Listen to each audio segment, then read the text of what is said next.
211 right now, and I'm Air Force Staff Sergeant Isaac Garden.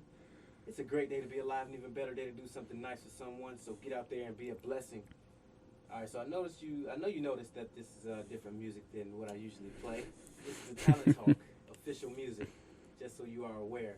And I am in the studio with Sergeant Jesse Smith from the PA office over at Camp Humphreys, and also Major Barrett Campbell, the 2-cab flight surgeon down there. So welcome to the studio, gentlemen.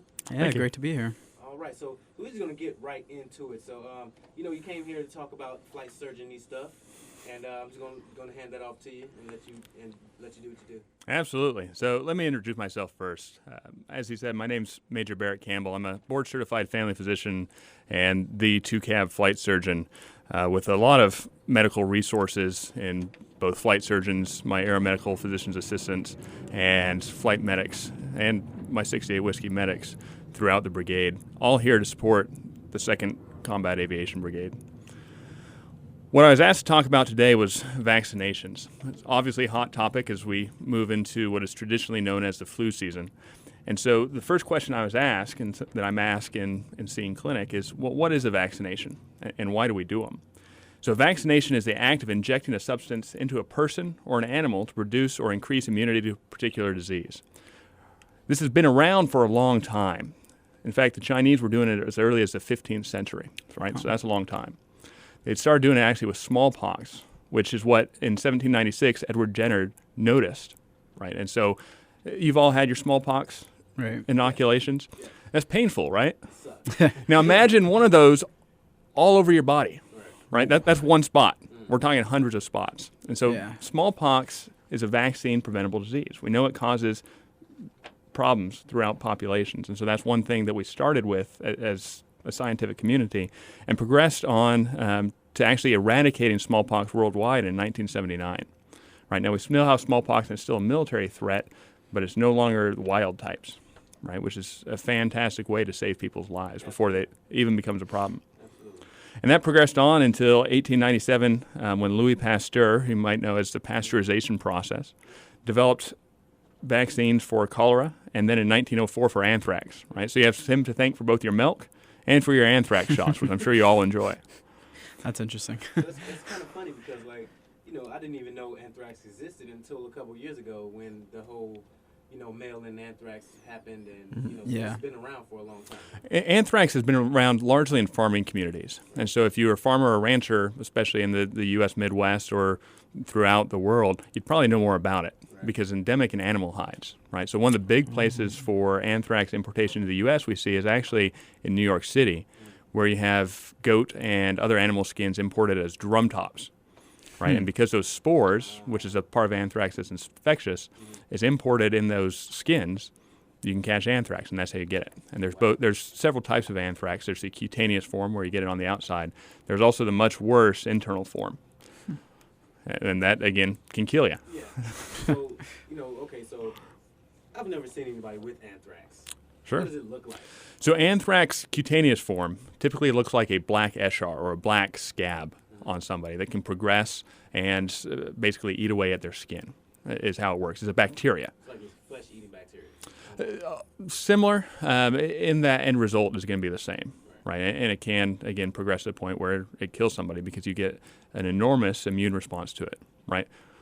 So is it like one blotch, or is it like all over the body? It can be both disseminated, so all over the body, or just localized to one area as well. It really depends on how you get it, because there's inhalational anthrax, which is what we worry about with weaponized anthrax spores.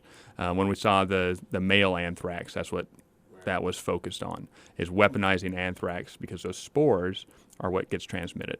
And think of a spore as a time capsule of the bacteria that is resistant to heat, to radiation, and to water deprivation. What? Absolutely. So dangerous things. Wow, like Iron Man of diseases. Well, diseases are amazingly adaptable, and they will, again, work to kill you generally. That is crazy. If you look at polio, right, so a lot of people had polio. We actually had a U.S. president with polio. You guys remember who that was? It was FDR, right? Yeah. So it was in a wheelchair. And so polio we've nearly eradicated worldwide through vaccines and through Jonas Salk's work. But in 2012, we had an outbreak among the Syrian refugees, right? Polio, again, paralyzes people because it was poliomyelitis, and that eats the nerve sheath coverings, and so makes it so you become paralyzed. In some cases, can't breathe. Holy moly. We're learning today. I know, right? I'm learning today. All right, so we're going to take a short break, and we'll be right back talking about these crazy diseases. But before we do that, we're going to get into the weather. Right now, it's currently 77 degrees and light haze. There's going to be a low of about 55, partly cloudy early with increasing clouds overnight. And Thursday is going to be a 10% chance of rain in the day with some clouds in the morning. That'll give way to mainly sunny skies for the afternoon with a high of 76 degrees. And Thursday night is going to be a 40% chance of rain with rain showers early and clearing later on that night with a low of 52. Friday is going to be a 10% chance of rain with 80% chance of rain Friday night. High of 68, low of about 52 degrees. All right, your DoD Community Bank Won exchange rate is 1,135 won for $1. Your exchange fuel prices are unleaded $2.46, premium $2.88, and diesel $2.61. All right, so on that note, we'll be right back after this short break. So keep it locked right here on AFN The Eagle, serving America.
227 right now, and I am in the studio. Major Barrett Campbell from the 2CAB Flight Surgeon's Office, flight surgeon-y stuff they do over there, and also Sergeant Jesse Smith from the PAO over at Camp Humphreys. All right, so before we broke, we talked a little bit about what our vaccinations, and we got sidetracked on anthrax for a while.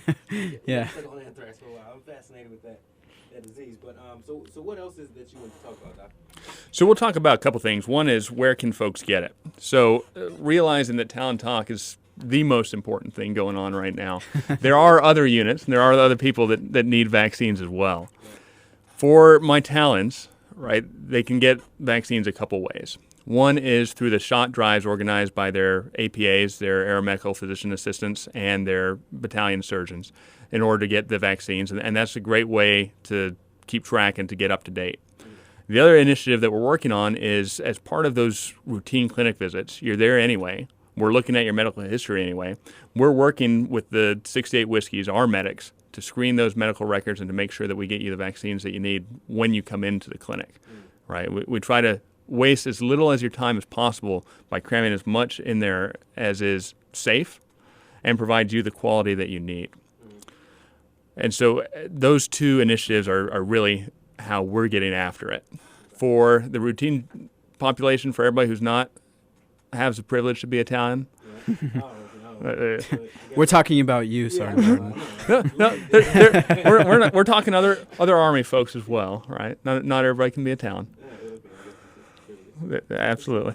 Is working with the clinic. So we do have the immunizations clinic at Camp Humphreys, which provides outstanding service to our beneficiary population for both active duty and dependents as well. And that's a great way to coordinate it, as well as unit shot drives as well, or shot X's. And so what happens if you don't update your shots? Well, really, you're putting yourself and your formation at increased risk. So I'll introduce the concept of herd immunity, right? Well, what is herd immunity? So you think about it, where do diseases live? Inside the body. Yeah, absolutely, right? And so it's not just Good one job. body. Yeah, absolutely. Perfect. You answered the question. So when they live inside the body, how do they get to other people? Through communication. Yeah, absolutely. So it's different routes, right? So we're talking vector-borne diseases through mosquitoes. We're talking direct communication through saliva, other bodily fluids. And so how do we block that? Well, we block that in part by immunizing as many people as we can. Because if we can block the disease from a reservoir state, right, from it being in the community, it never has a chance to spread. Whereas the more unimmunized people you have, the more of a reservoir you have, and the more opportunity you have to spread to everybody else. Because vaccines aren't perfect, right? When we talk about increasing the immunological response, we're talking about making you stronger, have a better defense against that disease. But you know from watching Monday Night Football that even a good defense gets broken through every now and then. Right? And so to prevent that, how do we drive it down still further? We immunize as much as we can to eradicate the disease from getting a foothold in our population. So are we successful in that venture, or are we still pulling at straws to get a hold of it? Well, it's an ongoing battle, right? So for seasonal influenza, we're talking about hundreds of different strains. And as influenza vaccines that are developed are a prediction of what we think we'll see based on trend analysis over the preceding year and preceding years, right? So when you immunize you against flu, it's a different strain this year than it was last year. And so that's why you need a new one every year, is because it's a different type of flu. And so every year we're starting over. Right. With some vaccines, you need additional boosters as well. Japanese encephalitis, right? So what is encephalitis? That's swelling of the tissue around your brain. As you might imagine, that's a bad thing. Probably hurt a little. A little bit. Yeah. Put Put you into a coma and potentially kill you. Fortunately, the reservoir for Japanese encephalitis in Korea is low, but it's still here. And it's especially a little bit further north in that reservoir as well, right? So there's more Japanese encephalitis to the north. And so how do we prevent people from getting it?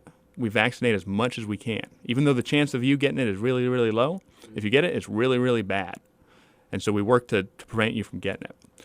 And so anthrax, smallpox, those risks that we talked about getting, we want to prevent you from that being anywhere in the formation against biological weapons if it comes to that. And one of the things that popped up before earlier when Ebola came up, we don't have a vaccine yet for Ebola, though there's a lot of very smart people working on it. Right? And one of the questions that came up to me at that time, and actually an Air Force doc friend of mine, Go Air Force. Go Air Force, outstanding, right? came up with the talk that I'm going to steal from it. Right? If it's wet and it's yours, don't touch it. Sounds about right. It's great advice for preventing the spread of communicable diseases. Right? If it's wet and it's not yours, don't touch it. Doc, I got to ask you, I was having a conversation with somebody about this, speaking about influenza. So if you catch one strain, like you said, there's many different strains of the flu, can you catch that same strain again or not? Potentially. It depends on the strength of your immune system. Okay, so you can. Yes. Okay, That's a short answer. I won the argument then. Okay, right. we're good. Any money or any?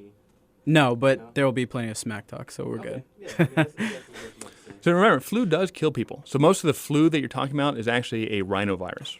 It's not an influenza virus or the para-influenza virus. What is a rhinovirus? A rhinovirus is a different type of virus, right? So essentially, there's a lot of different types of viruses. Right. And that's a whole other talk by Okay. itself. But in 1918, the Spanish flu, right, killed a couple million people. That's a lot of people. Yeah.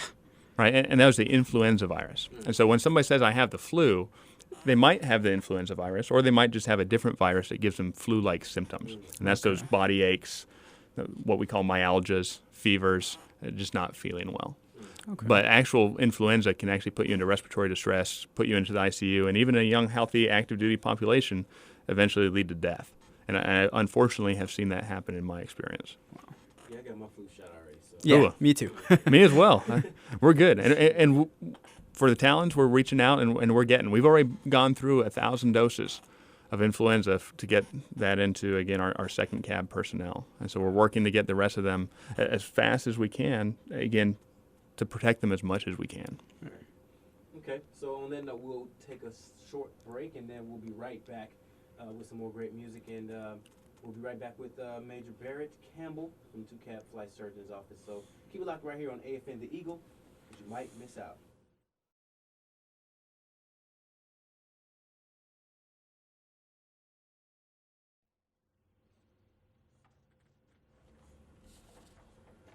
It's 2:43 right now, and that was Been Alone by what's the name of it? I don't know. Left Alone, Left for Dead. I can't remember. Anywho, we are here with Major Barrett Campbell from the 2 Cab Flight Surgeon's office, and also Sergeant Jesse Smith from the PA over at Camp Humphreys. All right, so we're just gonna get right back into it, and I'm just gonna hand it over to you and let you do your thing. All right. So one point of quick clarification, though. We were talking about into that intro, that grunt, what we heard. I just want to say, that's somebody who didn't get their vaccinations. That's what it is. Yeah. Sure. All right. So the other things that we're going to talk about, briefly mentioned today, is the Soldier-Centered Medical Home and what that is. Now, the Air Force has something similar, which is called the Patient-Centered Medical Home, as does the Army has a Patient-Centered Medical Home as well. The Soldier-Centered Medical Home is what we're setting up within 2 Cab to provide for the soldiers and really focus the medical care on them, right? The whole reason that we exist is to support the warfighter. And so supporting the warfighter, how we do that medically is, one, creating a medically ready force, which we do through vaccinations and through our preventive medicine, and 2, by creating a ready medical force. And that means training our medics, training our docs to be able to provide not only good care in garrison, but in field environments as well, and to increase our survivability and lethality across a wide spectrum of operations.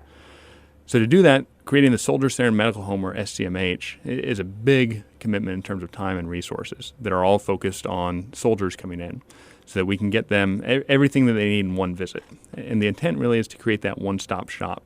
So when they're walking in, they're not just getting taken care of by their doc, right? They're getting taken care of by the nurse on the team, who they may not even see. They're being taken care of by the clinical pharmacist, who's looking at the medications they're on and make sure they don't interact, by the lab, by the rad techs, by the physical therapist, by dietitians as well. All these folks that are, again, focused on making sure that they are the optimum warfighter that they can be, that we keep folks healthy, and that when they do become sick, ill, or injured, that we can get them back to the fight as quickly as possible. Because, again, here on Korea, being ready to fight tonight is not just something that we say, it's something that we live. It's something that we absolutely believe in. Talon. Right. So what this is when soldiers go into the TMC, pretty much everything's going to be checked. Right, and it's a change from TMC medicine, which is why I'm not a big fan of the troop medical clinic team. Okay. Right, we've done that care for absolutely for years, right, and it's been good medical care. What we're looking for is for the best medical care, world-class medicine, right, for our world-class fighters, who then become, again, we expect them to act as world-class athletes, right, to be representatives of both the U.S. in times of peace and in times of war. And so that means creating that lethal and ready force, both medically and looking at combat as well.